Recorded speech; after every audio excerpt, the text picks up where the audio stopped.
اللهم صل على محمد وآل محمد. اعوذ باللہ من الشیطان اللعین الرجیم. بسم اللہ الرحمن الرحیم. رب اشرح لی صدری ویسر لی امری واحلل عقدۃ من لسانی یفقهوا قولی. ان اللہ وملائکتہ یصلون علی النبی یا ایھا الذین آمنوا صلوا علیہ وسلموا تسلیما.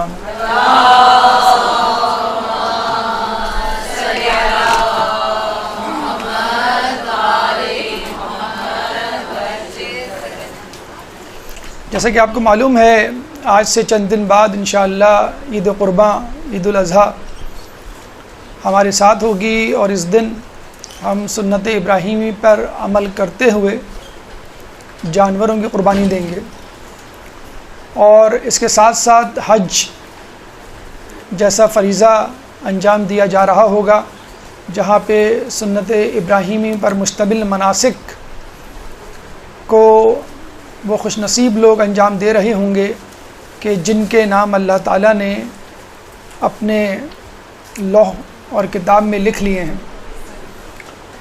دیکھا جائے تو یہ عید قرباں اس لحاظ سے مختلف ہے کہ عید الفطر مومنین کے لیے تحفہ ہے کہ تم تھک گئے ہو روزے رکھ کر، شب داریاں کر کے، اور یہ انعام ہے اب تم خوب سو، خوب آرام کرو، خوب کھاؤ پیو.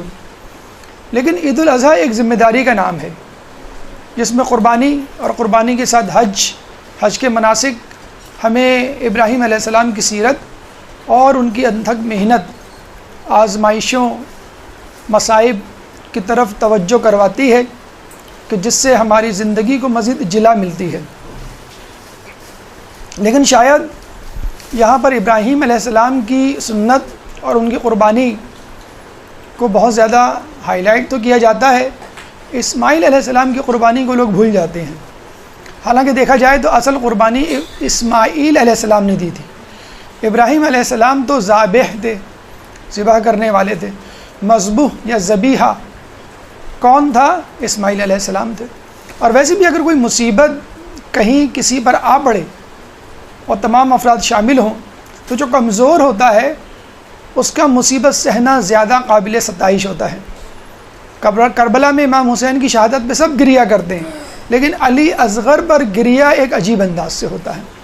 تو یقیناً اسماعیل علیہ السلام کی قربانی ابراہیم علیہ السلام کی قربانی سے کہیں عظیم تر تھی.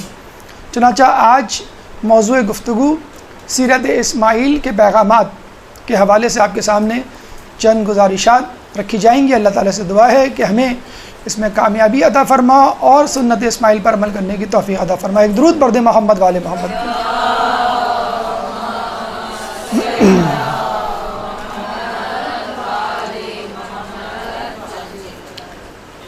سیرت اسماعیل سیرت ابراہیم کی طرح بہت سارے عجیب غریب موڑ نشیب و فراز لیے ہوئے ہے، اور ہر موڑ ایک پیغام دیتا ہوا نظر آتا ہے. سب سے پہلے حضرت اسماعیل کی پیدائش کو اگر لے لیجئے تو اللہ تعالیٰ سورہ صافات میں ابراہیم علیہ السلام کی دعا رب ہب لی من الصالحین کو بیان کر کے فوراً اس کی قبولیت کا عندیہ دیتا ہے اور فرماتا ہے فبشرناہ بغلام حلیم. ابراہیم علیہ السلام دعا کرتے ہیں رب حب لی من الصالحین، اے اللہ مجھے صالحین میں سے ایک صالح بیٹا عطا فرما. اور اللہ فوراً فرماتا ہے فبشرناہ بغلام حلیم، ہم انہیں خوشخبری دیتے ہیں کہ ایک حلیم بیٹے، حلیم غلام کی. یہاں پہ اندازہ ہو جانا چاہیے کہ جب ہم دعا مانگیں اولاد کی تو یہ نہ کہیں کہ خوبصورت سا بیٹا عطا فرما، بلکہ ایک صالح اولاد عطا فرما. غلام عربی میں لڑکے کو کہتے ہیں. جیسے انگلش میں ایک ورڈ استعمال ہوتا ہے لیڈ، LAD لیڈ، بوائے زیادہ کامن ہے، LAD لیڈ ان کامن ہے. تو اسی طرح عربی زبان میں غلام کا لفظ بہت زیادہ مستعمل نہیں، لیکن یہ اس لڑکے کو کہا جاتا ہے جس کی عمر 10 سے 16 سال کے درمیان ہو، یعنی بلوغت سے پہلے، یا بلوغت سے پہلے ہر لڑکے کو غلام کہا جاتا ہے۔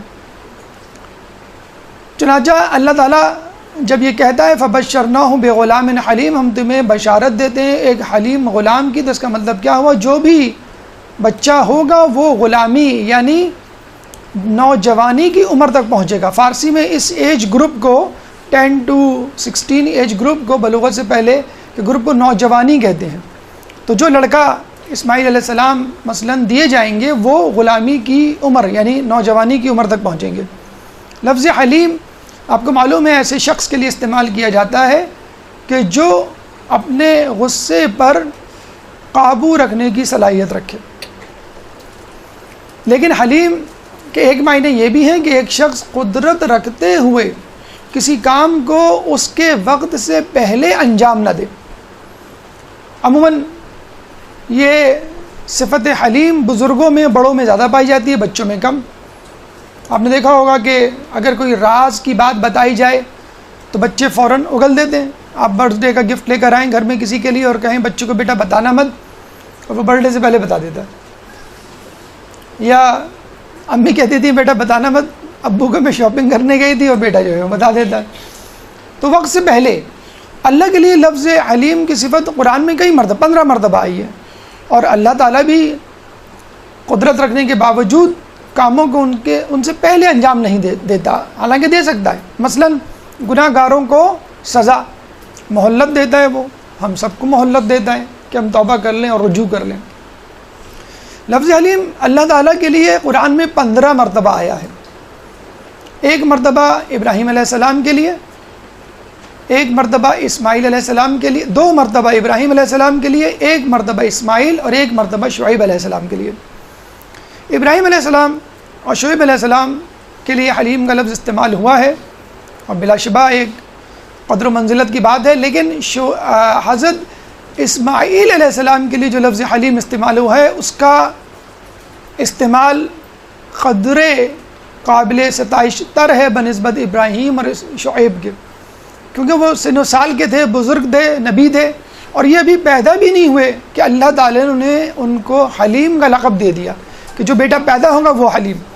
وقت سے پہلے اگر کسی کی صفت گنوا دی جائے تو اس کا مطلب ہے بدرجہ اولا اس میں موجود ہے، اور اگر اللہ گنوائے، اللہ بتلائے، تو اس کا مطلب ہے جو القاب لوگوں میں مشہور ہو جائیں ان کی ایک الگ بات ہے، اور جو لقب خود اللہ دے چاہے اس کی صفت کا ظہور نہ ہو، اس کا مطلب ہے وہ بدرجہ عدم اس میں وہ موجود ہے۔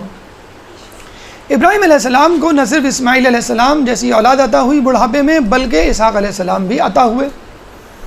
اللہ تعالیٰ نے ابراہیم علیہ السلام کے اس شکر کو سورہ ابراہیم قرآن کا 14واں سورہ آیت نمبر 39 میں اس طرح فرمایا ہے، الحمدللہ الذی وہب لی علی الکبر اسماعیل و اسحاق ان ربی لسمیع الدعاء، کہ اللہ کا شکر ہے کہ جس نے مجھے اس بزرگی میں، اس ضعیفی میں اسماعیل اور اسحاق عطا کیے، بے شک میرا رب بہت سننے والا ہے۔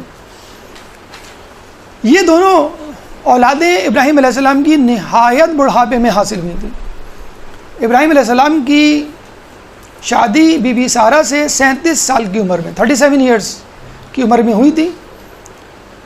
پیغمبر لاحج کی بیٹی تھی بی بی سارہ، نہایت متمول مثل ختیجہ کہ ساری دولت انہوں نے ابراہیم علیہ السلام کے حوالے کر دی تھی، اور ابراہیم علیہ السلام نے ساری دولت مہمان نوازی اور لوگوں کی خدمت میں لٹا دی تھی۔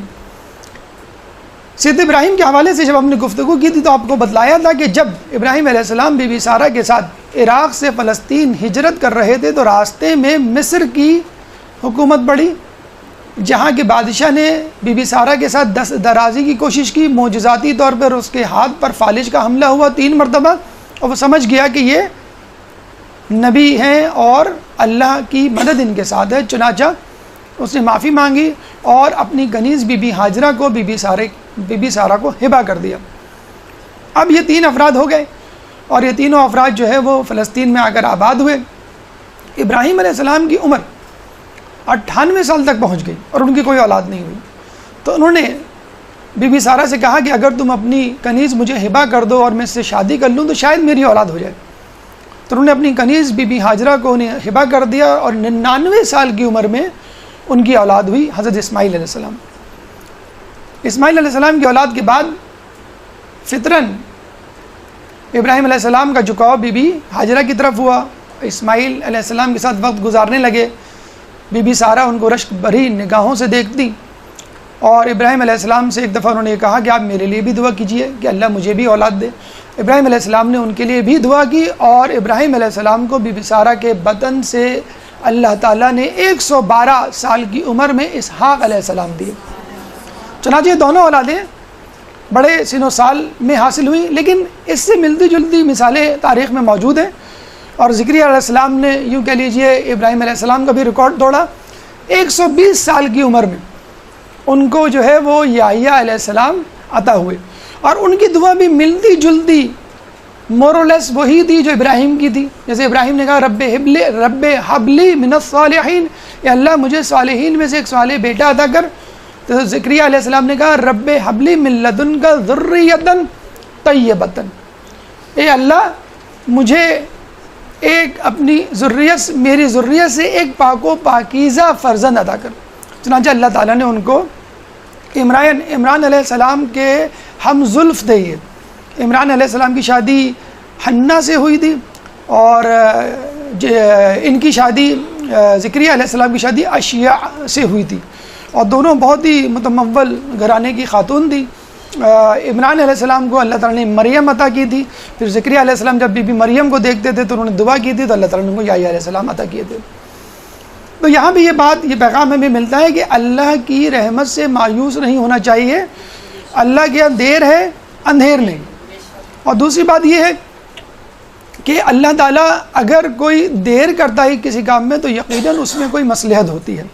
ایک پیغام ڈرتے ڈرتے ہم یہ بھی کہہ سکتے ہیں کہ اگر اولاد نہ ہو اور واقعی کوئی جینوئن پرابلم ہو تو عورت کو اپنے شوہر کو دوسری شادی کی اجازت دے دینی چاہیے۔ اس کی حمایت میں بہت زیادہ نہیں کہیں گے، پتھراؤ کا خطرہ ہے۔ ایک درود پڑھ دیں محمد والی اللہم صلی علی محمد۔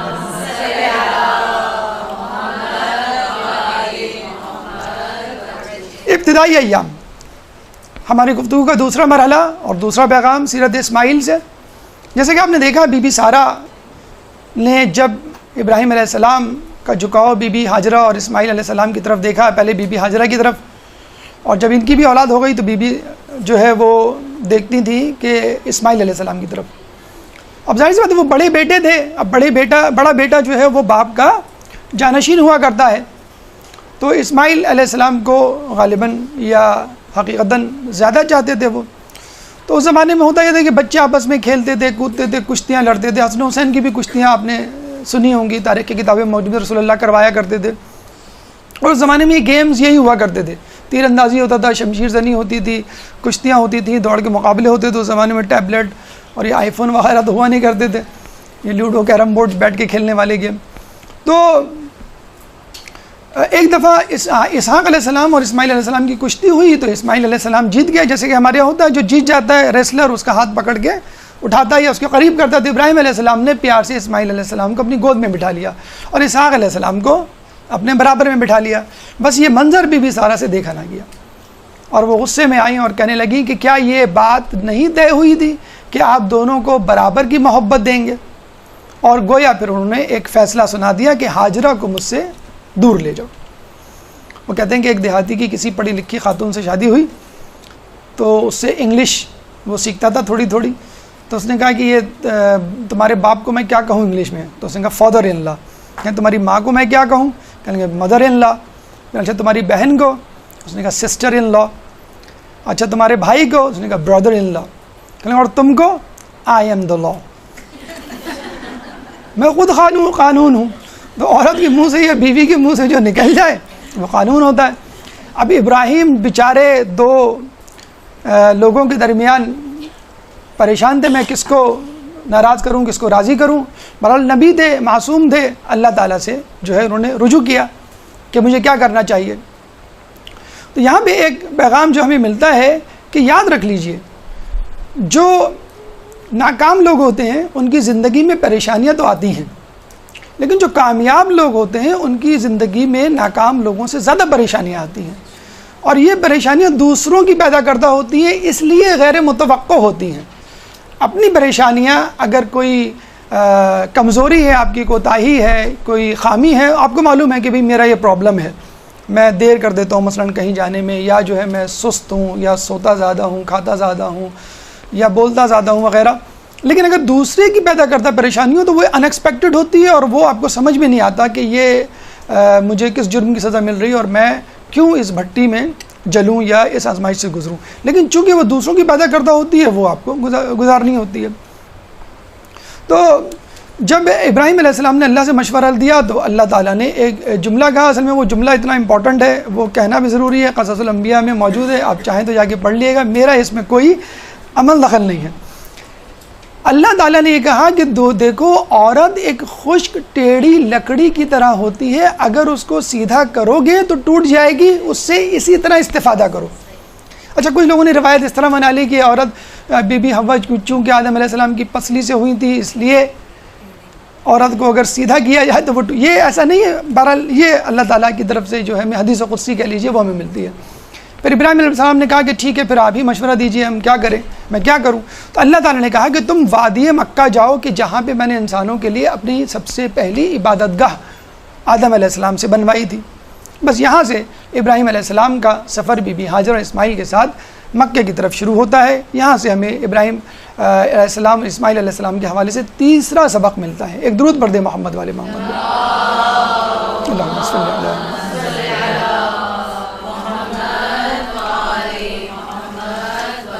اب ابراہیم علیہ السلام بی بی ہاجرہ اور اسماعیل علیہ السلام کو لے کر مکے پہنچتے ہیں۔ جب مکے پہنچتے ہیں تو گھپ اندھیرا، صحرا، گرمی، نہ آدم نہ آدمزاد، نہ پانی نہ سبزہ، نہ مونس و غمخوار، کچھ بھی نہیں، بس یہ تین افراد۔ ابراہیم علیہ السلام کو تو شاید کسی حد تک معرفت ہوگی، لیکن بی بی ہاجرہ کے لیے تو بالکل سب کچھ نہیں آتا۔ فلسطین جیسا علاقہ، سرسبز، شاداب، ٹھنڈا پہاڑی علاقہ، اور کہاں مکے کی تپتی ہوئی دھوپ۔ اچھا، وہاں اس وقت خانہ کعبہ موجود نہیں تھا، تو کچھ بھی نہیں تھا سمجھ لیجئے۔ زائرین حجاج کرام کبھی کوئی احتمال نہیں تھا کہ شاید وہ آ جائیں کبھی وقفے سے تو کوئی بقائے حیات کا آسرا ہو جائے۔ بی بی ہاجرہ نے جب یہ دیکھا تو ابراہیم علیہ السلام کو کہا کہ آپ ہمیں کہاں چھوڑے جا رہے ہیں؟ نہ پانی ہے، نہ سبزہ ہے، نہ دودھ دینے والے حیوان ہیں، نہ کوئی غمخوار، نہ مونس، کچھ بھی تو نہیں ہے یہاں پہ۔ ابراہیم علیہ السلام نے بس ایک جملہ کہا کہ مجھے خدا نے یہ حکم دیا ہے۔ اور وہ کیا بیوی تھی، کیا شریک حیات تھی کہ اس نے ایک شکن ماتھے پہ لانا گوارا نہیں کی، اور یہ کہا کہ اگر اللہ نے کہا ہے تو اللہ ہمیں اپنے حال پہ نہیں چھوڑے گا۔ یہ بہت اہم دعا ہے جو خود رسول اللہ مانگا کرتے تھے کہ لا تکلنی الی نفسی طرفا عینا، کہ اللہ مجھے پلک جھپکتے ہوئے بھی میرے اپنے نفس پہ نہیں چھوڑنا۔ اور ہم کیا کہتے ہیں؟ امی مجھے اپنی مرضی سے پہننے دیں، ابو مجھے اپنی مرضی سے دوستیاں کرنے دیں، میں اپنی مرضی سے اسکول کا انتخاب کروں، میں اپنی مرضی سے شریک حیات کا انتخاب۔ تو یہ کیا ہے؟ اپنی مرضی یا اپنا نفس یا میں یا انا یا ایگوئزم، اس کو تو رسول اللہ نے سب سے پہلے چھوڑا کہ پلک جھپکنے کے لیے بھی بھئی آج کیا کھانا ہے، آج جو ہے وہ چکن کڑھائی کھانے کا جی چاہ رہا ہے۔ جی چاہنا تو ہے ہی نہیں اسلام میں۔ اللہ کیا کہتا ہے؟ تسلیم و رضا کیا کہتی ہے کہ آگے آپ کے سامنے کیا موجود ہے بس مجھے۔ تو یہ مغرب کا بہت بڑا سلوگن ہے اس وقت جو بچوں کو بگاڑا جا رہا ہے وہاں پر، کہ تم یہ نہ دیکھو تمہارے دوست کیا کہہ رہے ہیں، تم یہ نہ دیکھو تمہارے ماں باپ کیا کہہ رہے ہیں، بلکہ تم یہ بھی نہ دیکھو کہ اسلام یا تمہارا ریلیجن کیا کہہ رہا ہے، تم کیا کہہ رہے ہو، تمہارا جی کیا چاہ رہا ہے۔ جو کہ آپ کو یقین ہے نفس کو جب آپ کھلا چھوڑ دیں گے تو وہ شیطان کی چراگاہ بن جائے گا۔ بہرحال ابراہیم علیہ السلام نے جب یہ کہا تو انہوں نے لبیک کہا اور یہ کہا کہ بس مجھے یقین ہے کہ اگر اللہ کا یہ کہنا ہے، اللہ کا یہ حکم ہے، تو اللہ ہمیں اپنے حال پہ نہیں چھوڑے گا، کچھ نہ کچھ ہمارا بندوبست ہو جائے گا۔ ابراہیم علیہ السلام یوں سمجھ لیجئے نم آنکھوں سے جو ہے وہ گزرتے ہیں، اور جب ٹیلہ ذی طوا، وہ سمجھ لیں مکے کی آخری حد، جیسے کراچی کا ٹول پلازا ہے، یہاں جا کر کراچی ختم ہو جاتا ہے، اب تو سنا شاید بڑھ گیا ہے، تو وہاں جا کر انہوں نے پیچھے دیکھا اور دعا کی اللہ تعالیٰ سے، ربنا انی اسکنت من ذریتی بواد غیر ذی زرع عند بیتک المحرم۔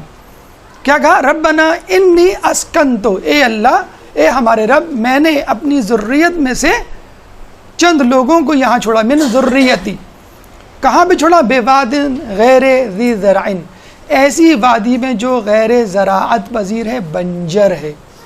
پھر فوراً ان کو خیال آیا، گویا ارے اللہ کا گھر بھی تو یہاں ہے، عند بیتک المحرم، تیرے محترم گھر میں۔ یعنی ایک اندیشہ انسانی ہے کہ میں آیا یہاں تو کچھ بھی نہیں، کھانے پینے کا سامان، او یاد آیا یہ تو آپ کا گھر بھی تو ہے۔ دیکھیں آپ کے گھر میں کوئی مہمان آ جائے اور گھر میں کچھ بھی نہ ہو تو آپ گھبرا جاتے ہیں نا، تو پڑوس میں پوچھواتے ہیں، محلے میں دیکھتے ہیں، کسی کو فون کرتے ہیں، ٹیک اوے منگا لیتے ہیں، کچھ بھی کہ بھئی نہیں مہمان آیا گھر میں کچھ نہیں ہے لیکن کچھ نہ کچھ جو ہے وہ چاہیے۔ تو یہ ممکن ہی نہیں ہے کہ اگر کچھ نہیں ہے تو اللہ بندوبست نہ کر سکے۔ اللہ جب خالق کائنات ہے، سبزہ، حیوان، انسان، فرشتے، جن، ملائک سب اس کے ہاتھ میں، تو اللہ کوئی بندوبست کر دے گا۔ تو چنانچہ انہوں نے جو ہے وہ اس بات پر جو ہے کمر کس لی کہ مجھے یہاں رہنا ہے، اللہ تعالیٰ ہماری حفاظت کرے گا۔ اس کے بعد ابراہیم علیہ السلام نے ایک اور دعا کی۔ کیا دعا کی ابراہیم علیہ السلام نے؟ دیکھیے ہماری اولاد جب باہر جاتی ہے ہم کیا دعا کرتے ہیں؟ اللہ تعالیٰ اس کو بہترین تعلیم سے آراستہ کر، اس کو خوشحال بنا، دیار غیر میں کوئی مصیبت نہ ہو، بیٹی کو فدا کرتے ہیں کوئی تکلیف نہ ہو، ہمیشہ خوش رہے۔ ابراہیم علیہ السلام اپنی اولاد کو، اپنی ذریت کو جب وہاں چھوڑتے ہیں تو کیا دعا کرتے ہیں؟ رب اجعلنی مقیم الصلاۃ ومن ذریتی ربنا وتقبل دعا ربنا اغفر لی ولوالدی وللمؤمنین یوم یقوم الحساب۔ سورہ ابراہیم 14واں سورہ آیت نمبر 41 اور 41۔ تو رب اجعلنی مقیم الصلاۃ، اے اللہ مجھے نماز قائم کرنے والا بنا، ومن ذریتی، میری ذریت میں سے، ربنا وتقبل دعا، اور اللہ ہماری دعاؤں کو قبول فرما، ربنا اغفر لی ولوالدی، اے اللہ میری مغفرت فرما اور میری اولاد کی، وللمؤمنین یوم یقوم الحساب، اور مومنین کی بھی یوم حساب کے دن۔ اس میں کوئی خوشحالی کا تذکرہ نہیں، کوئی صحت کا تذکرہ نہیں، نہ روپے پیسے کا تذکرہ ہے، فقط یہ ہے کہ نماز قائم کرنے والا بنا اور ہماری مغفرت فرما۔ اچھا آپ یہ کہہ سکتے ہیں بھائی اور عبادات کا تذکرہ کیوں نہیں کیا؟ تو بھائی نماز مومن کی معراج ہے، عبادت سب سے افضل عبادت ہے، نماز پڑھ لی تو گویا تمام عبادتوں کا جو ہے وہ مان رکھ لیا۔ گناہوں سے پرہیز کی کوئی دعا کیوں نہیں مانگی؟ ان الصلاۃ تنہی عن الفحشاء والمنکر، بے شک نماز برائیوں سے روک دی، تو نماز کی دعا کر لی تو آپ نے تمام چیزوں کی دعا کر لی۔ بہرحال یہاں پہ آگے ہمیں ایک سبق ملتا ہے کہ انسان اگر ہجرت کرے تو خدا کے لیے کرے، تبلیغ دین کے لیے، ایمان کو بچانے کے لیے کرے۔ دیکھیں آپ نے بہت سنا ہوگا کہ لوگ جو ہے کراچی سے میلبورن جا رہے ہیں، وینکوور جا رہے ہیں اور ٹورنٹو جا رہے ہیں، لیکن آپ نے سنا کوئی میلبورن سے کراچی آ رہا ہو؟ میں کراچی آنا چاہتا ہوں آسٹریلیا سے، پاکستان کے، پاگل ہوئے ہو؟ تمہاری عقل ماری گئی ہے؟ میلبورن سے کراچی آ رہے ہو؟ ابھی 140 کنٹریز کا ایک سروے ہوا ہے، the most livable country in the world, 140 countries کا، تو میلبورن آسٹریلیا کا نمبر 1 آیا ہے، اور کینیڈا کا جو ہے وہ جو کیلگری ہے وہ 5ویں نمبر پہ ہے۔ کینیڈا کے 3 سٹیز ہیں، آسٹریلیا کی 3 سٹیز ہیں، کراچی کا کون سا نمبر ہوگا؟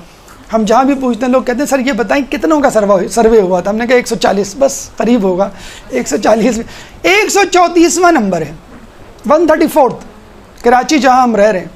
ہمارے دوست ہیں کیلگری میں، بہت تڑپتے ہیں، بہت فون کرتے ہیں، میں کراچی آنا چاہتا ہوں، میں کراچی آنا چاہتا ہوں۔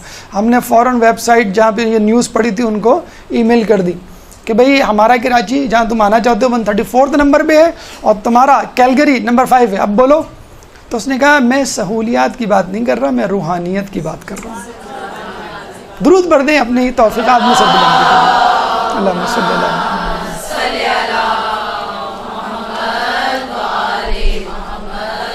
یقیناً سہولیات کے اعتبار سے ہم بہت پیچھے ہیں، بہت پیچھے ہیں، اور اس میں ہمیں کوئی شرمندگی نہیں، کیونکہ اس میں ہمارا کوئی قصور نہیں ہے، ہماری گورنمنٹ کا قصور ہے۔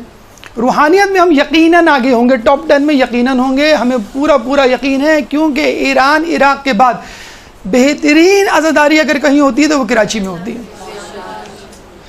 تو سہولیات کے اعتبار سے ٹھیک ہے، لیکن روحانیت کے اعتبار سے لوگ کتنا سوچتے ہیں کہیں مائیگریٹ کرنے کو، اسٹیٹس کے حوالے سے، تعلیم کے حوالے سے، دنیاوی جہالال کے حوالے سے، لیکن دینداری کے حوالے سے بہت کم لوگوں کو۔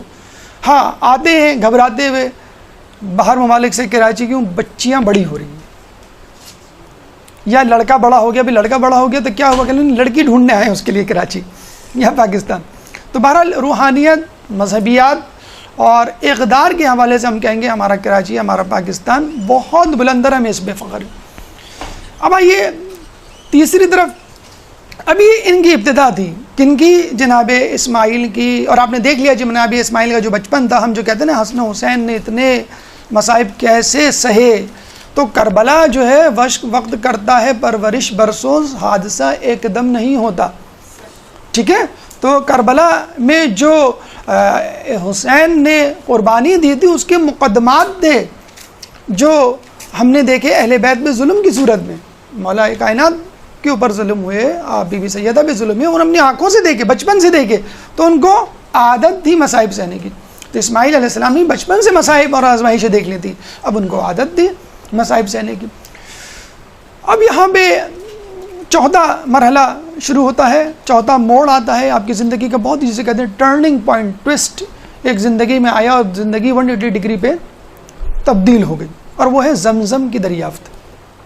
صبح ہوئی، گرمی ہوئی، شدت بڑھی، حرارت ہوئی، بھوک پیاس نے آ لیا، بچہ تڑپنے لگا، اسماعیل علیہ السلام ایڑیاں رگڑنے لگے، اور بی بی ہاجرہ جو ہے وہ پانی کی تلاش میں نکلی. دیکھیں سنسان بیابان، ہمارے ہاں عورت ایک بچہ گھر میں اکیلے ہوں تو بھی پریشان ہوتے ہیں. ارے بھائی کسی کو چھوڑ جاؤ ساتھ، ہوتا ہے کہ نہیں ہوتا ہے؟ باہر جائیں تو اور بھی پریشان. ایسی جگہ نہ آدم زاد، کوئی ایک جاننے والا بھی نہیں. اور عربوں کی غیرت و حمیت تو بہت مشہور ہے. کس طرح چھوڑا ہوگا ابراہیم علیہ السلام نے، کس طرح گئے ہوں گے؟ ابھی بھی جو حج پہ گئے ہیں آپ ان سے پوچھ لیجئے، 2-3 مرتبہ فون کرتے ہیں، بچہ کیا کر رہا ہے، بچے نے کیا کھایا، بچہ اسکول گیا تھا، دیر تو نہیں ہو گئی تھی، ماسی آئی تھی، اس نے کپڑے دھوئے تھے. کتنے فون آتے ہیں روزانہ. ابراہیم علیہ السلام کیا فون، کیا SMS، کیا انٹرنیٹ، کچھ بھی تو نہیں تھا. بیچارے گدھے پہ سوار ہو کے فلسطین سے مکے آیا کرتے تھے، گاہے بگاہے وہ بھی چند لمحوں کے لیے بیٹھتے تھے اور واپس چلے جاتے تھے. بی بی سارا دیکھ رہی ہوتی تھی ٹائم، کہاں گزارا، اتنے دن جانے میں لگے، اتنے دن آنے میں، اتنے دن رہ گئے. بعض اوقات تو گدھے پہ بیٹھے بیٹھے حال پوچھ کے چلے جایا کرتے تھے. یہ حالت تھی ابراہیم. یہ بھی ایک بہرحال 2 سوکروں کے درمیان ابراہیم علیہ السلام زندگی بہرحال ایک آزمائش. تو جناب ہاجرہ پانی کے لیے دوڑی، صفا پہ گئیں، پہاڑ پہ کھڑی ہوئی، چاروں طرف دیکھا. مروہ کے پہاڑ پہ، صفا و مروہ 2 پہاڑ ہیں. صفا صفی اللہ سے نکلا ہے، آدم علیہ السلام کا لقب، آدم علیہ السلام وہاں پر آئے تھے، نازل ہوئے تھے. اور مروہ اورا سے نکلا ہے، حوا علیہ السلام ایک روایت کے مطابق وہاں ہوئی تھی، ایک روایت کے مطابق جدہ میں، جب اس کو جدہ کہتے ہیں. تو مروہ پہاڑی کے دامن میں چمک نظر آئی، پانی ہے جیسے وہاں پہ. وہ آپ نے پڑھا ہوگا میراج یا اسراء کہ جب پانی روشنی کی شعائیں جب ریفریکٹ ہوتی ہیں ڈینسر سے لائٹر میڈیا تو ڈیفلیکٹ ہوتی ہیں. جب بہت زیادہ ڈیفلیکشن ہو جائے تو لائٹ اسی میڈیم میں واپس آ جاتی ہے، یعنی ریفلیکشن میں انعکاس میں تبدیل ہو جاتا ہے. تو وہاں پہ ان کو وہ چمک نظر آئی، سمجھے پانی. وہ بھاگتی ہوئی گئی مروہ کے دامن میں، پانی نہیں تھا. پھر مروہ پہاڑ پہ چڑھی، چاروں طرف دیکھا تو پتہ چلا کہ صفا کے دامن میں پانی نظر آ رہا ہے. پھر وہاں بھاگی گئی، پھر لگا کہ وہاں پانی نہیں ہے. پھر صفا کی چوٹی پہ کھڑی ہوئی، چاروں طرف دیکھا، پانی نظر نہیں آیا. پھر دیکھا کہ مروہ کے پہاڑ. اس طرح 7 مرتبہ چکر لگائے. اور پھر جب اسماعیل علیہ السلام کی رونے کی آوازیں بہت زیادہ بلند ہوئیں تو بیچاری مایوس ہو کر واپس آنے لگیں. جب آئیں تو دیکھا وہاں پہ چشمہ پانی کا ابل رہا ہے. آپ نے کہا زمزم، اللہم صلی علی محمد. آپ نے کہا زمزم یعنی رک جا، اور وہ پانی ایسا جاری ہوا کہ اب تک نہیں رکا. اللہ نے کہا نہیں، میں نہیں روکوں گا اس کو، ہمیشہ جاری رکھوں. اب تک وہ زمزم جاری ہے. اچھا، اس قسم کے واقعات معجزات ہمیں دیگر افراد معصومین انبیاء کے ساتھ بھی ملتے ہیں. مولا علی ایک دفعہ جب کوفے میں گئے تو وہاں پہ انہوں نے کنواں کھودا تھا. بیت علی آپ گئے ہوں گے تو وہاں پہ کنواں آپ کو ملا ہوگا. اس کنویں پہ اب پائپ لگا دیا گیا ہے، اندر سے بند ہے، باہر اس کا پانی جو ہے مل جاتا ہے، آپ اس کو پی سکتے ہیں. وہ بھی جاری ہے ساری، ماشاءاللہ وہ بھی میٹھا پانی ہے، پینے کے قابل ہے. اور زمزم بھی آج تک اس میں کوئی پرابلم نہیں ہوئی. لوگ کہتے ہیں آج کل ایسے معجزات کیوں نہیں ہوتے؟ تو آج کل ایسے لوگ بھی موجود نہیں ہیں کہ معجزات ہوں. کراچی والے بورنگ کا پانی، کنویں کا پانی پی رہے ہیں. پاکستان کی 20 کروڑ آبادی کو 20 کروڑ آبادی میں سے 5 کروڑ آبادی کو آرسینک پوائزننگ کا خطرہ ہے. یہ ابھی نئی رپورٹ آئی ہے، بہت دل ہلا دینے والی. تو جو بورنگ کا پانی پی رہے ہیں، جو انڈر گراؤنڈ پانی پی رہے ہیں، وہ ذرا سا محتاط ہو جائیں. فلٹرڈ پانی پئیں یا اس کو فلٹر کر کے پئیں یا کوئی اور پانی استعمال کریں. آرسینک پوائزن 5 کروڑ آبادی کو یہ خطرہ لاحق ہے جس سے بڑی بڑی بیماریاں ہو سکتی ہیں۔ بہرحال ایک وظیفہ ہم نے سنا ہے، پڑھا نہیں ہے، لیکن بہرحال لگ یہی رہا ہے کہ کام کر جائے گا، آپ بھی استعمال کر لیجئے کہ پانی پینے سے پہلے سورہ فاتحہ کا اس پہ دم کیجئے اور اس کو خضر علیہ السلام کو ہدیہ کر دیجئے۔ خضر علیہ السلام کی حکومت پانی پر ہے، تو انشاءاللہ اس پانی سے آپ کو کوئی عارضہ لاحق نہیں ہوگا۔ ایک درود پڑھ دے محمد والے محمد۔ اللہم صلی علی محمد۔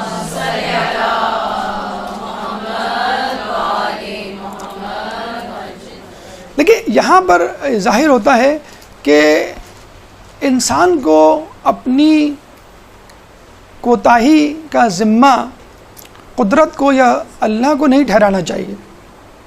میں تو عورت ہوں، میں تو لڑکی ہوں، میں کیا کر سکتی ہوں؟ میں تو بچہ ہوں، میں تو لڑکا ہوں، میں کیا کر سکتا ہوں؟ میں تو بوڑھا ہوں، بیمار ہوں، میں کیا کر سکتا ہوں؟ جوان، ارے میرے اب تو مزے لینے کے دن ہے، جوانی کے دن ہے، اس میں کیا ہے دین پر عمل کرنا؟ تو مجھے بتائیے پھر کون سا ایج گروپ ہے جو اسلام پر عمل کرے گا؟ تو عورت ٹھیک ہے آپ ہیں، لیکن لا یکلف اللہ نفسا الا وسعہا، اللہ تعالیٰ کسی پر اس کی استطاعت سے زیادہ بوجھ نہیں ڈالتا۔ تو جتنا آپ کام کر سکتے ہیں، آپ کو تلوار لے کے جہاد میں جانے کا کوئی نہیں کہہ رہا، مدرسے آنے کا کہہ رہا ہے، اسکول کالج جانے کا کہہ رہا ہے، تبلیغات کا کہہ رہا ہے، کتاب پڑھنے کے لیے کہا جا رہا ہے، تو اس پہ تو کم از کم عمل کر لیجئے۔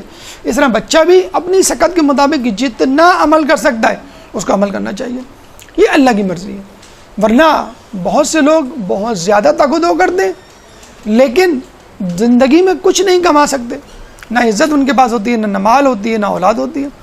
لیکن کچھ لوگ تھوڑی سی محنت کرتے ہیں، کچھ ہم کہتے ہیں نا کہ امام کا ظہور ہوگا، ایک قدم آپ اٹھائیں گے، دوسرا قدم امام کے سامنے ہوگا۔ کوشش آپ کو کرنی، پایہ تکمیل تک جو ہے وہ اللہ آپ کو پہنچا دے گا۔ اب یہاں پر اسماعیل علیہ السلام کی زندگی کا 5واں موڑ شروع ہوتا ہے اور وہ ہے احسان۔ ایک درود پڑھ دے محمد والے محمد۔ اللہم صلی علی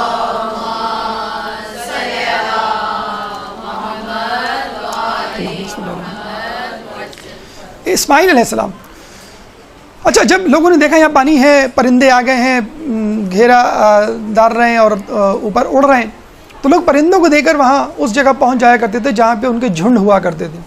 تو قبیلہ جرہم، یمنی قبیلہ جو ہے وہاں سے گزر رہا تھا، اس نے وہاں پڑاؤ ڈالا، پانی پیا، سیراب ہوا، اور بی بی ہاجرہ کو جو ہے وہ کچھ تحفے تحائف کھانا وانا دیا، اور پھر یہ کہا کہ اگر آپ کہیں تو ہم یہاں مستقل رہ جائیں۔ انہوں نے کہا رہ جاؤ، اگر چاہتی تو اس پوری زمین پہ قبضہ کر لیتی، کرائے پہ دیتی اور کرایہ لیتی بڑے مزے سے۔ اچھا، یہ بھی انہوں نے آفر کی کہ آپ جو ہے وہ پانی لے لیں، پانی دے دیں ہم کو، اور ماہانہ اس کے اخراجات لے لیں۔ یہ بھی ایک آفر دی، بڑے آرام سے قبول کر سکتے۔ ہمارے یہاں 2 پراپرٹی ہوں، 2 گھر ہوں، کیا کرتے ہیں، گھر میں رہتے ہیں، گھر جو ہے کرائے پہ دے دیتے۔ اللہ اللہ خیر صلی اللہ۔ ہمارے ایک دوست ہیں وہ دبئی گئے، ان کا لفٹ کا کاروبار تھا، جس بلڈنگ میں رہتے تھے ہائی رائز بلڈنگ تھی، خراب ہوئی، اس کی لفٹ ٹھیک کر دی، دوسری مرتبہ خراب ہوئی پھر ٹھیک کر دی، کوئی پیسے نہیں لیے۔ انہوں نے کہا بس ٹھیک ہے، ہم آج سے آپ کے گھر کا کرایہ بھی نہیں لیں گے۔ تو اب وہ دبئی میں فری رہ رہے ہیں۔ تو بہرحال اسماعیل علیہ السلام جو ہے وہ ان کے جب کہا کہ انہوں نے آفر قبول نہیں کیا کہ نہیں، پانی تو اللہ کی طرف سے ہے، ہمیں بھی ایسے اللہ نے دیا ہے، یہ ہماری طرف سے آپ کو بالکل عام ہے، فری ہے، کوئی اس میں لینے کی بات نہیں ہے۔ تو روزانہ کام کاج پہ جاتے تھے۔ اچھا، اس زمانے میں کوئی جاب واب کا مسئلہ تو ہوتا نہیں تھا کہ منتھلی بیسس پہ ایک جاب ہو جائے، بالکل سی وی دیں، اور بالکل روزانہ کی بنیاد پہ باہر نکلنا پڑتا تھا اور کام کی تلاش میں جانا پڑتا تھا۔ کبھی مویشی چرایا کرتے تھے، کبھی جو ہے وہ شکار کیا کرتے تھے، اس طرح جو ہے وہ اپنی گزر بسر جو ہے وہ کیا کرتے تھے۔ تو یہاں یہ کہنے کا مقصد ہے کہ اہل بیت اور اہل بیت کے ماننے والے انبیاء اور انبیاء کے چاہنے والے پانی کو اور ضروریات زندگی کو ہمیشہ عام کرتے ہیں، اس کی ذخیرہ اندوزی نہیں کرتے۔ جنگ صفین میں جب مولا کائنات کا اور ان کے ساتھیوں کا قبضہ ہوا فرات پہ، تو کیا کیا انہوں نے؟ خود بھی استعمال کیا اور دشمن کی فوجوں کو بھی سیراب کیا۔ لیکن جب حاکم شام کے لوگوں کا قبضہ ہوا تو بس اپنی فوج کو سیراب کیا، مولا کی فوج کو انکار کر دیا۔ پھر مولا کے لوگوں نے حملہ کر کے اس کو چھڑوایا اور پھر بعد میں اپنے پاس رکھا تاکہ دونوں کو پانی ملتا رہے۔ کربلا میں کیا ہوا؟ جب تک مولا حسین کے پاس دریا کا پانی تھا، آپ سبوں کو سیراب کرتے تھے، دشمن کی فوجوں اور فوجوں کے جانوروں تک کو سیراب کرتے تھے۔ لیکن جب پانی بند ہوا، ان کے قبضے میں گیا، تو انہوں نے مولا کی فوجوں کو، امام مظلوم کی فوج کو سیراب کرنا بند کر دیا۔ خلیفہ سویم کو جب باغیوں نے گھیرا تو پانی کس نے پہنچایا؟ حسن و حسین نے، مولا علی کے کہنے پر۔ بھیگا ہوا کپڑا جو وہ اندر پھینک دیا کرتے تھے، اس کو نچوڑ کے جو وہ پانی کے قطرے حلق میں ٹپکایا کرتے تھے، اور اس سے جو ہے ان کی سانس اور زندگی کی آس جو ہے وہ باقی تھی۔ لیکن یہاں پہ کیا ہو رہا ہے یہاں پہ پانی پہ جھگڑا ہو رہا ہے. جو ہم دیکھتے ہیں نا کراچی 134 رینک پہ آنے کے باوجود موسٹ کرپٹ کنٹری ہونے کے باوجود پاکستان خبروں میں رہتا ہے. کیوں خبروں میں رہتا ہے؟ یہاں پہ ہمارے پاس پانی ہے, اور پانی بھی کون سا؟ گرم پانی. کینیڈا, امریکہ, یورپ, آسٹریلیا وغیرہ کی طرح سرد پانی نہیں جو فروزن ہو جاتا ہے سردیوں میں 6 مہینے, اور پانی کے جہاز نہیں چل سکتے. یہاں کارگو شپ سال بھر چلتے ہیں کیماڑی پہ اور پورٹ قاسم میں اور گوادر میں, اس لیے امپورٹنٹ لوکیشن ہے ہماری. تو یہاں پہ جو پانی ہے اس کے لیے تگدو ہو رہی ہے, اس کے لیے رشیا آیا تھا 1970s 80s میں یہاں پر حملہ کرنے کے لیے اور اس پانی پہ قبضہ کرنے کے لیے. آئندہ ہونے والی جنگ پانی ہی پر ہوگی. تو پانی ہمارے, اچھا چلیں یہ تو غیروں کی بات, انڈیا کی بات لے لیں مثلاً, وہ پانی بند کر دیتا ہے جب سیلاب آتا ہے تو چھوڑتا ہے, یعنی یا تو بند کرتا ہے یا پھر چھوڑ دیتا ہے کہ سیلاب آ جائے. لیکن خود ہم کیا کر رہے ہیں؟ صوبے آپس میں لڑ رہے ہیں ڈیمز بنانے پر, اور لوگ ہم کو کہہ رہے ہیں ڈیم فول. یہ لوگ اس قابل ہی نہیں ہے کہ یہ ترقی کریں. جب ایک دوسرے سے پانی پہ آپ لڑتے رہیں گے, ایک دوسرے پہ شک کریں گے, اعتماد کریں گے, امریکہ اور یورپ سے اعتماد کی بھیک مانگیں گے کہ ہمیں امداد نہیں اعتماد چاہیے, تو پہلے آپ اعتماد بین صوبین پیدا کریں نا, انٹرا پروونشنل ایک ٹرسٹ پیدا کریں, تب آپ کہیں جا کے ترقی کریں گے. بہرحال یہ وہ احسان تھا جو اسماعیل علیہ السلام نے کیا. حل جزاء الاحسان الا الاحسان. اگر احسان کا بدلہ احسان ہے اور وہ احسان کا بدلہ بندوں سے نہ ملے, انسانوں سے نہ ملے, یا اس پہ جس پہ کیا ہے, تو اللہ تعالیٰ اس کا احسان دیتا ہے, اور وہ اللہ تعالیٰ کے ہاں قیامت کے لیے کے دن تک کے لیے محفوظ ہے. اب آئیے یہ دیکھتے ہیں کہ جب پانی نکلا, آبادی ہوئی, مویشی جمع ہوئے اور شہر آباد ہوا, تو بی بی ہاجرہ اسماعیل علیہ السلام کے راحت کے دن شروع ہوئے. لیکن جسے کہتے ہیں نا کہ جب دانت ہوتے ہیں تو چنے نہیں ہوتے, جب چنے ہوتے ہیں تو دانت نہیں ہوتے. تو بی بی ہاجرہ کے جب راحت کے دن شروع ہوئے تو اسی وقت اللہ تعالیٰ نے ان کو اپنے پاس بلا لیا, اور وہ جسے کہتے ہیں کہ اسماعیل علیہ السلام کا صحرا نہ دیکھ سکی یا اچھے دن نہیں دیکھ سکی. اسماعیل علیہ السلام نے ان کو جو ہے اپنی میزاب رحمت خانہ کعبہ کے قریبی دفن کر دیا. باپ ان کے تھے نہیں, فلسطین میں تھے. اب جو ہے وہ ماں بھی جدا ہو گئی. تو یہ حالات اسماعیل علیہ السلام نے بچپن میں دیکھے. اب وہ یکا یک بالکل جیسے کہتے ہیں کہ بالکل تنہا تھے, کوئی ساتھی نہ تھا. تو لوگوں نے ان سے شادی کی درخواست کی, بھئی آپ شادی کر لیں, نہ آپ کے باپ آپ کے ساتھ ہیں, نہ ماں ساتھ ہیں, نہ کوئی بہن بھائی ہے آپ کا. تو انہوں نے قبیلہ جرہم کی عورت سے شادی کی. قبیلہ جرہم کے لوگوں نے ان کو فری ہینڈ دیا تھا, آپ کی مرضی, آپ جس عورت سے چاہیں شادی کریں. دیکھیں یہ ہوتا ہے تقویٰ, یہ ہوتا ہے اخلاق کا معیار, کہ کوئی شخص جو ہے وہ انکار, بلکہ ہر شخص یہ چاہتا تھا کہ یہ ہمارے قبیلے ہمارے خاندان کی بیٹی یا لڑکی لے لیں. چنانچہ انہوں نے ایک لڑکی سامہ سے کا جو ہے وہ انتخاب کیا اور اس کے ساتھ رہنے لگے. اس دوران ابراہیم علیہ السلام جو ہے وہ آئے اور دیکھا کہ اسماعیل علیہ السلام جو ہے وہ وہاں پر موجود نہیں ہے, اور ایک عورت موجود ہے ان کے گھر میں. ان سے پوچھا کہ بھئی تمہارا شوہر کہاں گیا ہے؟ تو انہوں نے کہا میرا شوہر جو شکار پہ گیا. اور جب سامہ سے پوچھا کہ تمہارا شوہر کیسا ہے, تمہاری کیسی گزر بسر ہو رہی ہے, تو سامہ نے جو ہے وہ شکوے شکایت کرنی شروع کر دی, شوہر کی برائیاں کرنی شروع کر دی. تو ابراہیم علیہ السلام نے جب یہ تمام رودات سنی تو جاتے ہوئے کہا کہ اپنے شوہر کو کہنا کہ اپنی چوکھٹ بدل لے, اپنے گھر کی چوکھٹ بدل لے. جب یہ چلے گئے تو سامہ نے جو ہے اس بد اخلاق بیوی نے جناب اسماعیل سے تمام رودات کو بتائی اور کہا کہ ایسا ایسا ہوا تھا, ایسا شخص آیا, تو اس نے جاتے ہوئے یہ کہا ہے کہ اپنی چوکھٹ بدل لینا. تو اسماعیل علیہ السلام نے اس سامہ عورت کو طلاق دے دی. پھر بعد میں جو ہے وہ دوسری شادی کی اسی قبیلے سے, اور الحمدللہ وہ بیوی بہت ہی با اخلاق تھی. ابراہیم علیہ السلام چند مہینے کے بعد دوبارہ آئے تو دیکھا ایک دوسری عورت ہے, اور پوچھا کہ تم کون ہو؟ تو اس نے کہا کہ میں اسماعیل کی بیوی ہوں. کہا وہ کہاں گئے؟ کہ شکار پہ گئے. کیسی گزر بسر ہو رہی ہے؟ تو اس نے بہت تعریف کی. حالانکہ دن نہیں بدلے تھے, بہت زیادہ تبدیلی نہیں آئی تھی کسی حوالے سے, لیکن اس نے بہت تعریف کی اور کہا کہ اللہ کا شکر ہے کہ بہت اچھی گزر رہی ہے. تو ابراہیم علیہ السلام نے جاتے ہوئے کہا کہ تم اپنے شوہر کو کہنا جب واپس آئے کہ ایک شخص آیا تھا, اس نے کہا کہ تم اپنی گھر کی چوکھٹ کی حفاظت کرنا اور اس کا احترام کرنا. اب یہاں پہ ہمیں ایک میسج ملتا ہے, وہ یہ ملتا ہے کہ اگر بیوی اچھی ہو تو نہ صرف یہ کہ اس سے محبت کی جائے بلکہ اس کا احترام کیا جاتا ہے, کہ احترام بزرگوں کا کیا جاتا ہے. لیکن اگر قابل قدر شخصیت بیوی کی صورت میں موجود ہو تو اس کا احترام کرنا چاہیے. چنانچہ اسماعیل علیہ السلام نے اپنی بیوی کی قدر و قیمت اور اس کی منزلت اور اس کا احترام پہلے سے زیادہ شروع کر دیا. ایک درود پڑھ دے محمد والے محمد. اللہم صلی علی محمد.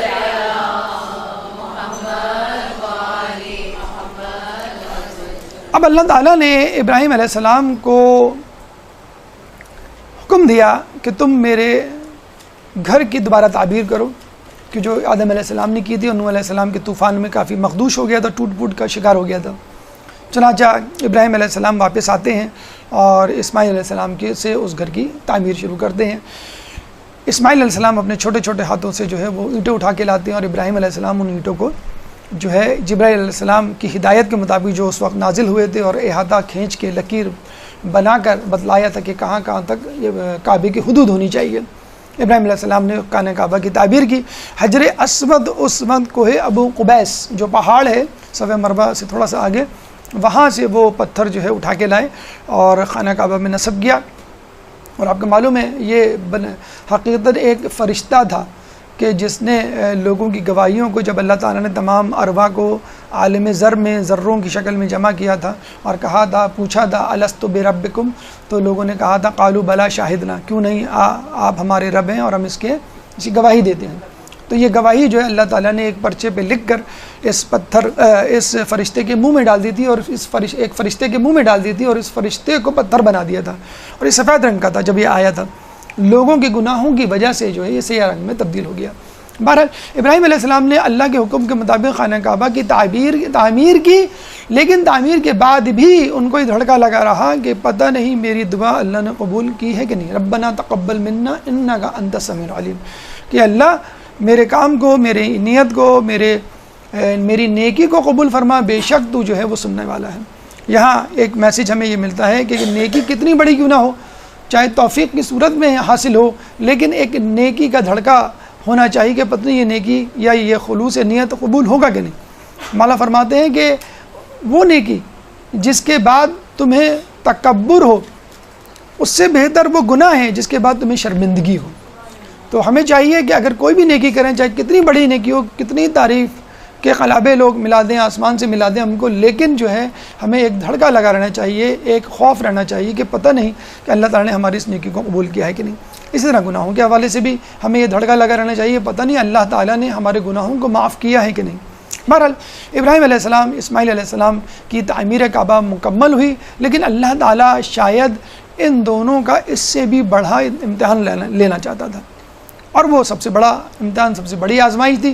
یوں کہہ لیجئے یہ تو مقدمات تھے، جیسے ہمارے بچے اسکول جاتے ہیں تو مس جو ہے وہ ٹیسٹ لیتی ہیں، چھوٹے چھوٹے ٹیسٹ، 1 مہینے بعد، 2 مہینے بعد، 3 مہینے بعد، پھر فائنل ایگزام سب سے آخر میں ہوتا ہے۔ تو یہ تو چھوٹے چھوٹے ٹیسٹ تھے اس فائنل ٹیسٹ میں کوالیفائی کرنے کے لیے کہ جس کو اللہ تعالیٰ نے مختص کر رکھا تھا ابراہیم اور اسماعیل کے لیے۔ ذبح عظیم وہ تاریخ کا اسماعیل اور ابراہیم علیہ السلام کی زندگی کا وہ موڑ ہے کہ جس میں ایک بہت بڑی آزمائش، بہت بڑی مصیبت، بہت بڑی ابتلا میں دونوں کو مبتلا کیا اور وہ دونوں کامیاب ہوئے۔ اللہ تعالیٰ نے ابراہیم علیہ السلام کو ایک خواب دکھلایا، اور اس خواب دکھلانے کے لیے ایک عجیب دن کا انتخاب کیا۔ کس دن کا انتخاب کیا؟ کہ ابراہیم علیہ السلام نے جب دیکھا کہ اسماعیل علیہ السلام شکار کھیل کے آئے ہیں، تو جب ابراہیم علیہ السلام کی نگاہ اپنے جوان گبرو بیٹے پہ پڑی تو ان کا سینہ فخر سے پھول گیا، اور وہ خوشی سے جھومنے لگے کہ میرا بیٹا کتنا بڑا، کتنا جوان ہو گیا۔ ایسا ہوتا ہے، اولاد جب بڑی ہوتی ہے تو اب کتنی خوشی ہوتی ہے اس کو دیکھ کے۔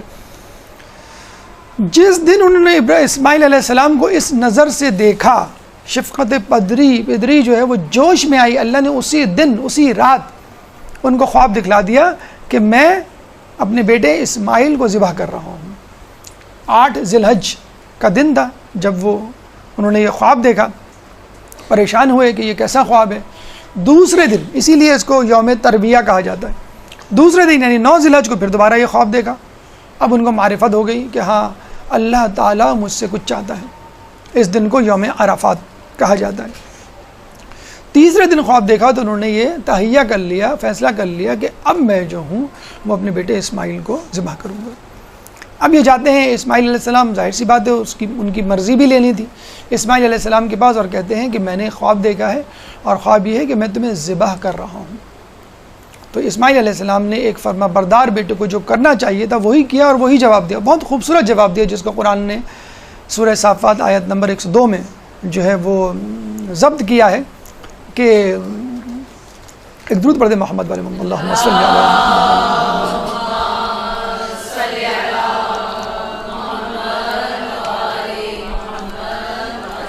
قال یا ابت افعل ما تؤمر ستجدنی ان شاء اللہ من الصابرین. قال اس نے کہا اسماعیل علیہ السلام نے یا ابت افعل اے میرے باپ اے میرے والد آپ وہی کریں جس کا کما تؤمرو جس کا آپ کو حکم دیا گیا. ستجدنی آپ مجھے پائیں گے انشاءاللہ اللہ کے اذن سے من الصابرین صابرین میں سے. یعنی اگر وہ چاہتے تو تردد سے کام لیتے. دیکھیں ہم اپنے گھروں میں دیکھتے ہیں کہ ہم اپنے بیٹے کو کوئی کام بولیں بھی فلاں جگہ چلے جاؤ, مطلب کوئی سودا سلفی لانے کو کہتے ہیں تو کیسے کہتے ہیں کہ امی میں تھکا ہوا ہوں, امی میں ابھی آیا ہوں, بیٹا دروازے کی بیل بجی ذرا کھول کے آ جاؤ, نہیں ابھی امی میں گیا تھا اب چھوٹے بھائی کو بولیں وہ جائے. بیٹے کو بولتے ہیں بیٹا پڑھا یہ ذرا پکا رہی ہوں میرے ساتھ ذرا آ کے جو ہے یہ کام کروا دو کچن میں, نہیں امی میرا ٹیسٹ ہے. بیٹا ذرا چچا کے جانا ہے تیار ہو جاؤ, نہیں امی میرا فٹ بال کا میچ ہے. تو یہ اب ہماری اولادیں کتنے بہانے بناتی ہیں, اور یہاں پہ جان وقت دینے کی باری نہیں آ رہی. کسی کام کو کرنے کا نہیں کہا جا رہا بلکہ آ جا رہا تمہیں جان دینی ہے. یہاں ہمارے بچے جو ہے وہ پوچھتے ہیں ہم نابالغ ہیں ابھی بالغ نہیں ہوئے, ہم نماز کیوں پڑھیں, ہم روزہ کیوں رکھیں. 13 سال کے تھے اسماعیل علیہ السلام جب وہ ذبح کرنے کہہ سکتے تھے بھائی میں تو ابھی بالغ بھی نہیں ہوا, نماز روزہ جان دینا تو بہت دور کی بات, میں تو نماز روزہ بھی نہیں کروں گا. ایسی ہوتی ہیں اولادیں کہ آدمی جو ہے وہ شروع ہی سے تیار ہو, اور جب شروع ہی سے تیار ہوتا تو یقیناً بہت بڑے منصب پہ پہنچتا ہے. تو انشاءاللہ من الصابرین اللہ کے اذن سے آپ جو ہیں مجھے صابرین میں سے پائیں گے. تو ابراہیم علیہ السلام جو ہے بی بی ہاجرہ کے پاس آتے ہیں اور کہتے ہیں کہ مجھے ایک رسی اور ایک چھری لا دو. وہ بڑی پریشانی کہ رسی چھری کی کیا ضرورت. انہوں نے کہا آپ کہاں جا رہے ہیں؟ کہ میں اپنے دوست کے پاس جا رہا ہوں. کہ دوست کے پاس رسی اور چھری لے کر کہیں گے ہو سکتا ہے وہاں پہ کچھ ذبح کرنا پڑ جائے اور یہ رسی اور چھری اس کے پاس نہ ہو تو یہ کام آ جائے گی. چنانچہ بی بی ہاجرہ نے ان کو رسی اور چھری دے دی. ابھی جب یہ دے کے نکلے تو شیطان نے جیسے کہ اس نے دعویٰ کیا ہے, وعدہ کیا ہے اللہ سے کہ میں تیری صراط مستقیم پہ بیٹھوں گا. تو سب سے پہلے وہ بی بی ہاجرہ کو بہکانے کے لیے آیا اور کہا کہ تمہارا شوہر جو ہے وہ کیا کام کرنے جا رہا ہے, اپنے بیٹے کو قتل کرنے جا رہا ہے. تو اس نے کہا یہ ہو ہی نہیں سکتا کہ ایک باپ اپنے بیٹے کو قتل کرے.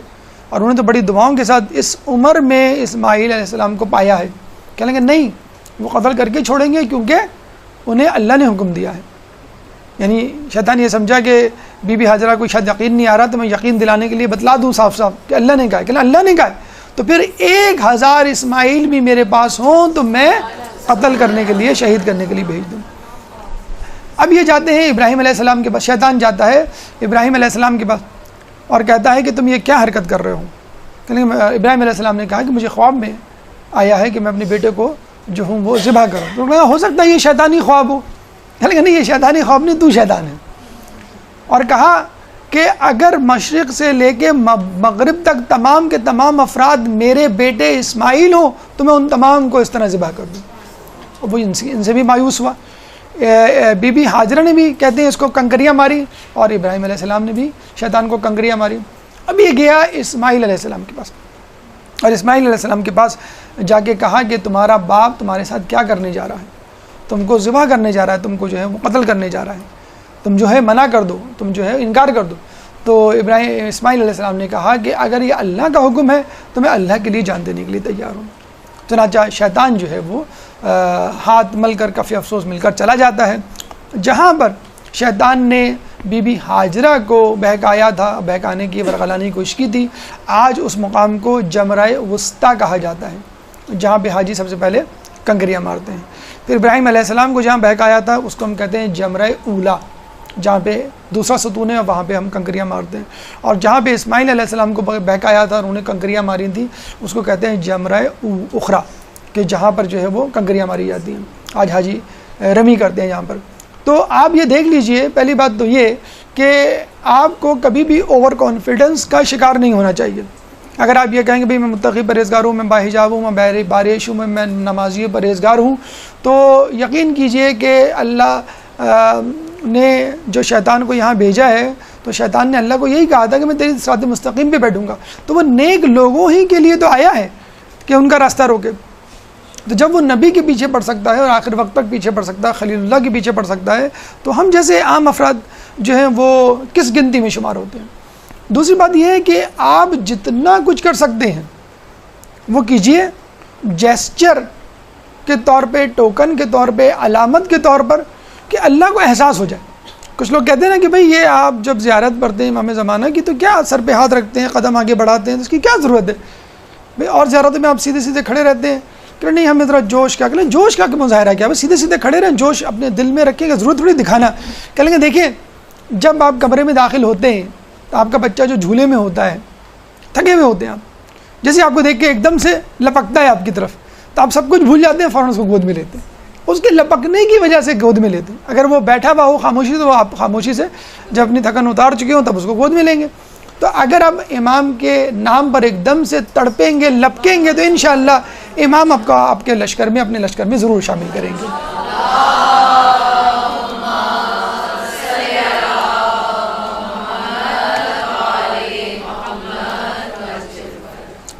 تو شیطان جو ہے یہاں سے ناکام و نامراد چلا گیا. یہاں پہ آخری گفتگو کا آخری مرحلہ اسماعیل علیہ السلام کی وصیت. کیا وصیت دی؟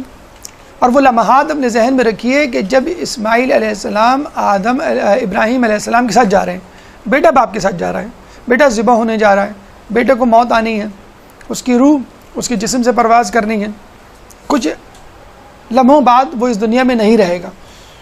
تو جس وقت جس دن آپ کو مرنا ہو، آپ کو بتلا دیا جائے کہ تمہیں اس دن اس وقت مرنا ہے، پھانسی ہوگی، قتل ہوگی، یا جس طرح بھی مرو گے، تو آپ کا وہ دن، وہ لمحہ کس طرح کا ہوگا؟ ہوش و حواس کھو بیٹھیں گے آپ، کوشش کریں گے کہ کسی طرح میں فرار ہو جاؤں، کس طرح جو ہے اپنے آپ کو بچا لوں. بڑے سکون سے وصیتیں کرتے ہیں اور عجیب و غریب دانش اور حکمت پر مشتمل جو ہے وہ وصیتیں. پہلی وصیت کیا کرتے ہیں؟ وہ وصیت کرتے ہیں کہ بابا آپ میرا پیراہن اتار لیجئے گا تاکہ یہ خون آلودہ نہ ہو اور میری ماں کو کپڑے دھونے کی زحمت نہ ہو، اور خون کو دیکھ کر میری ماں کا دل نہ بھرائے. ہمارے کیا ہوتا ہے، بچے کپڑے گندے کر کے بڑے فخر سے اتار کے ماں کی طرف پھینکتے ہیں کہ امی اس کو دھو دیں. اور ویسے بھی ہمارے یہاں تو ویسے میڈیا کمپین چلا رہا ہے، داغ تو اچھے ہوتے ہیں. تو وہاں جان جا رہی ہے، لیکن بچے کو یہ خیال ہے، اولاد کو، کہ میرے والدین زحمت میں نہ پڑیں، چاہے میری موت کا دن ہی کیوں نہ ہو. بی بی سیدہ نے اپنی شہادت کے دن کپڑے دھوئے تھے، کھانا پکایا تھا کہ میری شہادت میں لوگ اتنے غمزدہ نہ ہوں کہ بھول جائیں میرے بچوں کو، اور کھانا اور کپڑے جو اندھلے رہ جائیں. تو یہ ہے طریقہ کار انبیاء کا، ائمہ کا، معصومین کا، کہ اپنی موت کے دن بھی ان کو گوارا نہیں ہے کہ وہ جو ہے کسی کو تکلیف دیں. ابو ذر غفاری اہل بیت کے ماننے والے، جس دن ان کا انتقال ہونا تھا، اپنی بیٹی کو کیا کہا تھا کہ جو ایک بکری ہے، واحد ایک بکری تھی ان کے پاس، کہ عراق سے کچھ لوگ آئیں گے، یہاں سے گزریں گے، وہ مجھے دفنائیں گے، جو لوگ مجھے دفنائیں اس بکری کو ذبح کر کے ان کو کھلا دینا. تو لوگ جاتے جاتے بھی جو ہے لوگوں پہ احسان کر کے جاتے ہیں. انہوں نے کہا کہ میرا پیراہن اتار لیجئے گا، خون آلودہ نہ ہو اور اس کو دیکھ کے میری ماں کا دل نہ بھرے. پھر مجھے اپنا پیراہن پہنا دیجئے گا کہ جس کی خوشبو سے میرے اندر ایک اعتماد پیدا ہو اور میں آسانی کے ساتھ جو ہو موت کو اپنے گلے لگا سکوں. اچھا، یہ خوشبو اور قوت شامہ کا بہت تذکرہ آپ نے سنا ہوگا. یعقوب علیہ السلام نے کیا کہا تھا کہ مجھے یوسف کی خوشبو آ رہی ہے. پتہ چلا کہ یوسف کا کرتا آیا تھا. حدیث قصہ میں پڑھتے نا کہ مجھے بابا کی خوشبو آ رہی ہے، بابا جو ہے وہ قصہ میں بیٹھے، مجھے نانا کی خوشبو آ رہی ہے، نانا جو ہے. تو قوت شامہ انبیاء ائمہ کی بہت تیز ہوتی ہے، عام انسانوں کی بہت کم ہوتی ہے. میڈیکل فزیولوجی میں سب سے زیادہ لیسٹ ڈیولپڈ سینس قوت شامہ کو کہا جاتا ہے، یعنی اسمیل سینس کو. بہرحال انہوں نے کہا تھا کہ اپنا کرتا مجھے دے دیجیے گا تاکہ میں اس کی خوشبو سونگھ کر آسانی سے اللہ تعالیٰ کو اپنی جان دے سکوں. تیسری انہوں نے وصیت کیا کی تھی کہ میرے ہاتھ پیر اچھی طرح کس کے باندھیے گا کہ میں تڑپوں نہ اور آپ کے دل میں رحم نہ آئے. آپ نے فقہی مسائل کے ضمن میں پڑھا ہوگا کہ جب آپ اونٹ کو نہر کرتے ہیں تو آگے کے دونوں پاؤں باندھتے ہیں، دوسرے پچھلے دو بندھے رہتے ہیں. گائے کو ہم ذبح کرتے ہیں تو چاروں ٹانگیں بندھی ہوئی ہوتی ہیں، دم کھلی ہوئی رہنی چاہیے. بکری کو ہم ذبح کرتے ہیں تو ایک ٹانگ کہتے ہیں اس کی کھلی رہنی چاہیے، دو ٹانگ یا دو ٹانگیں کھلی رہنی چاہیے تاکہ وہ تڑپ سکے. یہاں ہی کہہ رہے ہیں میں تڑپ بھی نہ سکوں. جسے کہتے ہیں نا کہ آدمی پہ تکلیف اور گریا بھی نہ کرے، آدمی کی جان نکل رہی ہے وہ تڑپے بھی نہ، کہ میں تڑپوں گا تو آپ کو تکلیف ہوگی. چوتھی وصیت وہ کیا کرتے ہیں کہ مجھے منہ کے بل یعنی سجدے کی حالت میں ذبح کیجیے گا، کہ اگر میں نے آپ کو دیکھا تو جو ہے مجھ سے صبر نہیں ہوگا، یا آپ نے مجھے دیکھا آپ سے صبر نہیں ہوگا۔ اس کے بعد وہ یہ کہتے ہیں کہ مجھے جس چھری سے ذبح کیجیے گا وہ تیز ہونی چاہیے، لیکن یہ دیکھیے ذرا آہستہ آہستہ ذبح کیجیے گا تاکہ میں موت کی لذت کا لطف محسوس کر سکوں، ایک دم سے نہیں، مزے لے لے کر میں جو ہوں اس دنیا سے رخصت ہوں۔ اور یہ دیکھیے گا کہ آج کے دن آپ میری ماں کے پاس مت جائیے گا کہ اس کو فراق محسوس ہو اور اس کو پریشانی ہو، پھر کچھ دنوں بعد جائیے گا تاکہ اس کے دل میں ایک دھڑکا پیدا ہو کہ کچھ ہو تو نہیں گیا، پھر آپ جب خبر سنائیں گے تو وہ خبر سننے کی حالت میں ہوں گی، اور میرا کرتا ان کو دے دیجیے گا کہ کبھی میری یاد آئے تو اس کرتے کو دیکھ لیں۔ آج کل بھی ہم یہی کرتے ہیں، کسی کو کوئی بیڈ نیوز سنانی ہو ایک دم سے نہیں سناتے، ہم کیا کہتے ہیں کہ بھئی ان کا ایکسیڈنٹ ہو گیا ہے، بھئی وہ ہاسپٹل میں ہے، بھئی وہ آئی سی یو میں ان کو ایڈمٹ کر لیا گیا ہے، نہیں وہ اب وینٹیلیٹر پہ آ گئے، بھئی ہم سب کو جانا ہے اس لیے وہ بھی چلے گا۔ یہ ہوتا ہے نا، یہ اسی کرونالوجیکل آرڈر میں ہم انٹینسٹی وائز سنا رہے ہوتے ہیں۔ تو یہ وہی سائیکی ہے کہ میری ماں کو ایک دم سے مت بتلائیے گا۔ ابراہیم علیہ السلام جو ہے آپ کی تمام وصیتوں پہ عمل کرتے ہیں اور ان کو اسی طرح باندھتے ہیں اور اسی طرح لٹاتے ہیں اور ذبح کرنا شروع کرتے ہیں۔ کہتے ہیں کہ ابراہیم علیہ السلام ذبح کر رہے ہیں اور اسماعیل علیہ السلام ذبح ہو کے نہیں دے رہے، کافی دیر تک ذبح کرتے رہے، لیکن اب آپ دیکھ لیجئے کہ ایک لڑکا، ایک انسان جس کے گلے پہ چھری چل رہی ہو اور چلتی چلی جا رہی ہو اور وہ ذبح نہ رہا ہو، اس کی کیا حالت ہوگی؟ یا کم از کم وہ یہ کہہ سکتا ہے کہ چلو اچھا ہوا، جان چھوٹ گئی، میں یہاں سے بھاگوں، میں یہاں سے جاؤں، اللہ کو قربانی نہیں چاہیے۔ انہوں نے کیا کہا ابراہیم علیہ السلام کو کہ آپ مجھے ذبح نہ کریں، نہر کریں۔ نہر کیسے کرتے ہیں؟ آپ کو معلوم ہے، اونٹ کو کھڑا کر کے اس کی گردن پہ چھرے کی، تلوار کی یا چاقو کی نوک مارتے ہیں، کیونکہ اگر چھری یا تلوار یا نیزہ جو بھی ہے وہ اگر اس کے کنارے شارپ نہیں ہے، نوک تو شارپ ہوگی۔ تو ابراہیم علیہ السلام نے چھری کی، خنجر کی نوک اسماعیل علیہ السلام کی گردن پہ، ان کے گلے پہ ماری، اس کے باوجود کچھ اثر نہیں ہوا۔ غصے میں اس چھری کو پھینکا اور غصے میں کہا کہ اے چھری تم اپنا کام کیوں نہیں کرتی؟ تو چھری کے اندر سے آواز آئی کہ خلیل کہہ رہا ہے کاٹو اور جلیل کہہ رہا ہے کہ نہ کاٹو۔ تو یہ کیسے ممکن ہے کہ اللہ تعالیٰ ایک کام کا منع کرے اور میں اس کام کو کر دوں؟ چنانچہ ندائے غیبی سے آواز آئی، اور جس کو ہم قرآن میں بھی پڑھتے ہیں صدقت الرؤیا انا کذالک نجزی المحسنین، کہ اے ابراہیم تم نے اپنا خواب سچ کر دکھایا۔ اور پھر اللہ فرماتے ہیں وَفَدَيْنَاهُ ذِبْحٍ عَظِيمٍ، اور ہم نے اس ذبح عظیم کا فدیہ دیا، یعنی فدیہ دے کر چھڑوا لیا۔ اور اللہ تعالیٰ نے اسماعیل علیہ السلام کی جگہ جنت سے آیا ہوا ایک مینڈھا وہاں پہ رکھ دیا، جس کو ابراہیم علیہ السلام نے ذبح کیا۔ جب آنکھوں پر سے پٹی ہٹائی تو پتہ چلا کہ وہاں پہ اسماعیل علیہ السلام نہیں بلکہ ایک مینڈھا تڑپ رہا ہے۔ ایک درود پڑھ دیں محمد والے محمد۔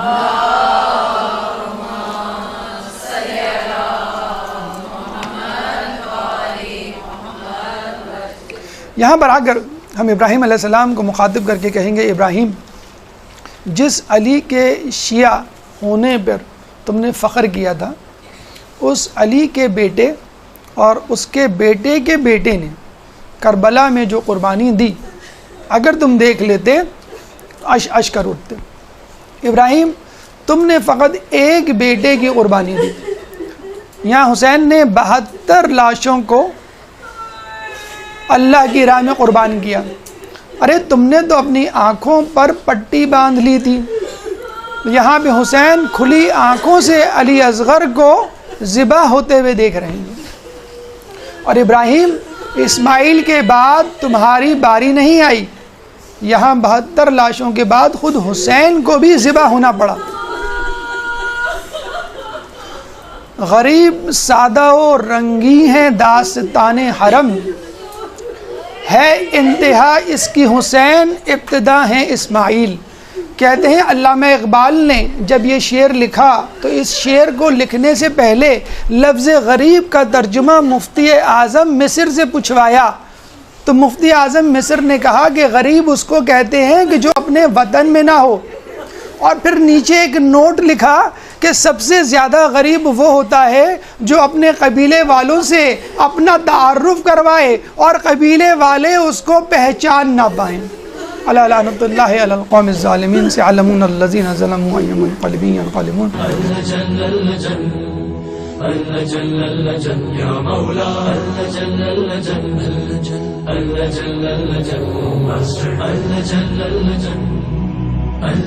يا صاحب السماء